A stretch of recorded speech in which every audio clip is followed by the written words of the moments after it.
Hello, and welcome to Power Moves, where we discuss ways for you to level up in your job, level up in your career, level up in life in general. If you are watching this on YouTube, please hit that like button, hit that share button, and follow. Please follow.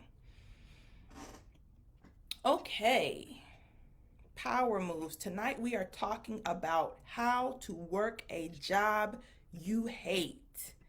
How to work a job you hate. I'm sure most of us have had the kind of job that we dread going to work to be at in the morning. So, how do you work a job like that? I know it can be very, very demoralizing to have to dread going to work in the morning, getting out of bed, getting ready to go to a place where the people frustrate you, the job frustrates you. So, completely understand, and I hope this helps some people. Okay, first let's start with the paycheck principle.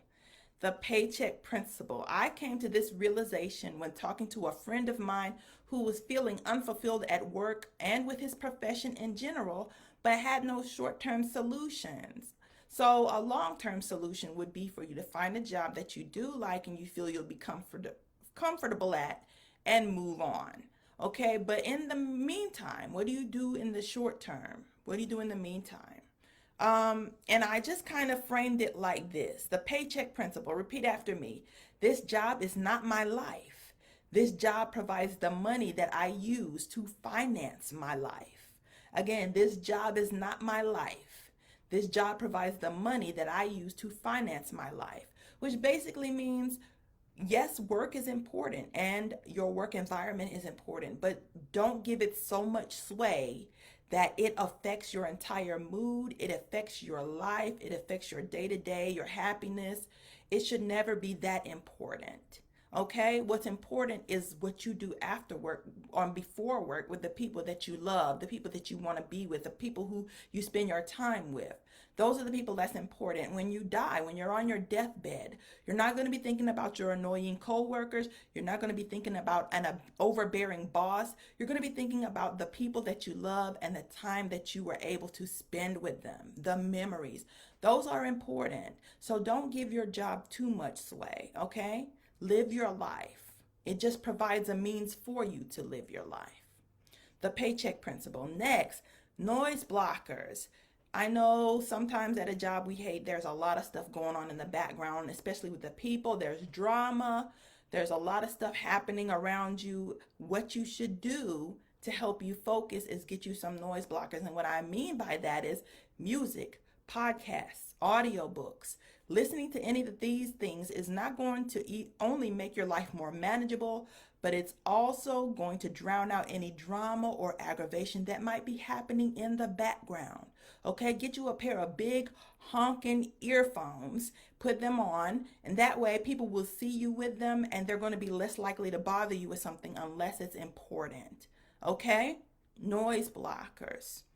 Okay, also, aside from music and aside from them, being a kind of device that lets people know, hey, you're focused, you're in the zone, don't bother you, they just provide a way for you to open your mind and increase your knowledge and tolerance of different perspectives and points of view. So you're not only blocking out the outside world, you're also opening your mind, you're learning new things, you're seeing different people's points of view. Okay? You're also doing that. That's the helpfulness of all of these things. There are millions of different audiobooks and podcasts that you can listen to. I think right now my audiobook I'm listening to is Crazy Faith by Mike Todd. But I also have a lot of stuff in there. There's Rick Ross biography. There's a lot of stuff going on. So you have a variety of things to choose from. And like I say, this is not only blocking out the background noise, but it's enhancing your mind. It's growing you spiritually. Okay? Noise blockers. Tunnel vision, while we're on that subject, tunnel vision. Focus on the task at hand. If it does not involve you, then it does not exist. If it does not involve you, then it does not exist. Someone wants to talk to you about how they got written up for being rude to a customer. Ignore. Someone doing TikTok videos in the walk-in freezer when they should be putting food away. Ignore. Okay? Someone planning a walkout for reasons X, Y, and Z. Ignore. Okay, and I know the last one's probably a little bit more controversial because protests and walkouts are usually seen as ways to express your displeasure about lack of fair treatment or fair pay or fair working conditions. But listen, I am telling you how to work a job solely for the money. A job that you don't like, you're just working it solely for the money. So I can't in good conscience endorse you doing something that's going to put your money at risk. And a walkout for reasons X, Y, and Z could possibly do that, okay? Could possibly do that. If you could find a better job, you'd be working it right now.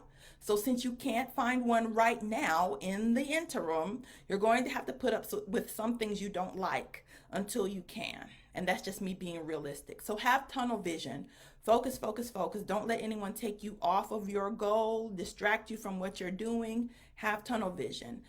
Next, selective hearing. This is also important. Pay close attention to the people who are tied to your money, okay? The people who are tied to your money. That means the boss that's handing you assignments. That means your manager that's handing you assignments, that's approving your assignments. Any adjacent managers that you may be working with that are approving your assignments or handing off work to you. Pay close attention to them. Block out everything else. Almost everything else can be considered noise.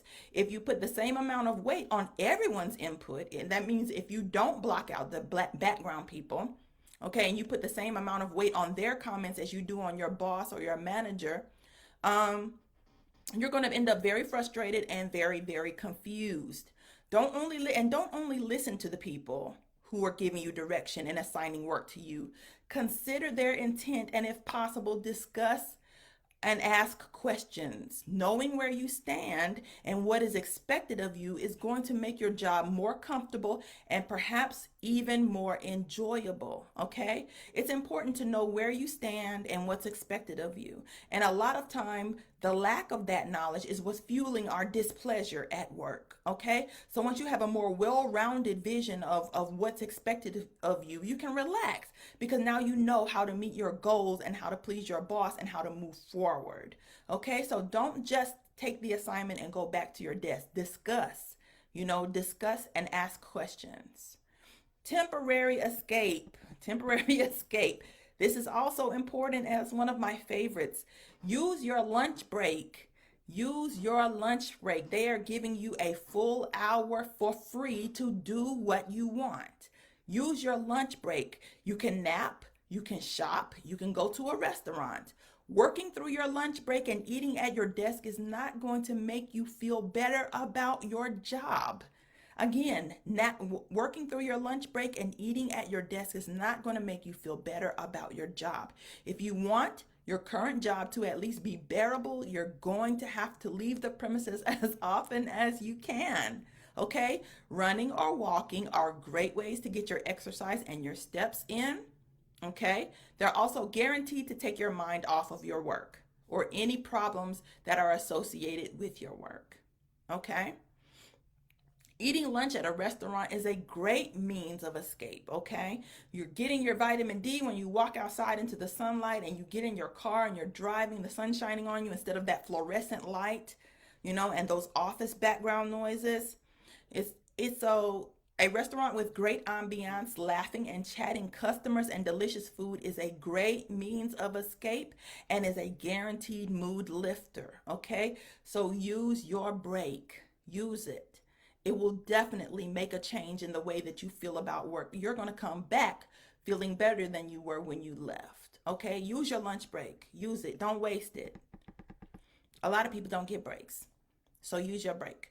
Customize your space. Okay, this is going to be a little different because back in 2019, everyone had cubicles, but once we all return to the workforce and or semi-return from working at home, a lot of people are going to be hot desking or using the hotel desk system, which is basically you assigning a desk for the day and giving it back when you're done. You're not going to have a permanent personal cubicle. For a lot of people, that's just not going to be possible anymore. I know that is the case for me. But if you've been working through this pandemic and you still have your permanent cubicle, and you will for the foreseeable future, customize your space. Add personal items to remind you that you have a life outside of work. That's important. Instead of looking at the four beige walls all day long, customize your space. Photos of loved ones, magnets, inspirational quotes or Bible verses, collectible figurines. All of these serve as a reminder that life consists of more than just spreadsheets and emails. Life consists of more than just spreadsheets and emails. Yes, it's a no-brainer. Of course, it's obvious, but it's not that obvious when you're buried in work and you're looking around and all you see is beige with thumbtacks everywhere. Okay? Customize your space. You'd be surprised what a bunch of fresh flowers or even a budding dogwood or crepe myrtle branch can do for your mood. It's very difficult to be upset and angry when you have a beautiful bouquet of flowers sitting next to you that you can look at and smell, and it's lovely. It's a huge mood lifter. So, customize your space. Keep it in your pants. This is a no-brainer. Keep it in your pants. I feel the need to mention this though because a lot of people are still doing this. Most of us know that sleeping with coworkers can make things extremely complicated, yet there are still a great number of people who do it anyway. While you may be able to deal with the aftermath a little bit better at a job you enjoy, okay? For a job you already hate, sexual relationships with coworkers have the potential to make things much, much worse than they already are. You're an adult and should be able to exercise a little bit of self-control in this area. Okay? Just keep your head down, do your work, keep romantic relationships outside of the office building. It never works out. It never works out, okay? And when it doesn't work out, then you're left in an awkward situation where you have to avoid the person that you were with every day, or try to make small talk, or make it seem, or go back to the way you were before you all had the sexual relationship, which is extremely difficult, if not impossible. You've seen each other without your clothes on, so there's really no way to go backward after that. Keep it in your pants.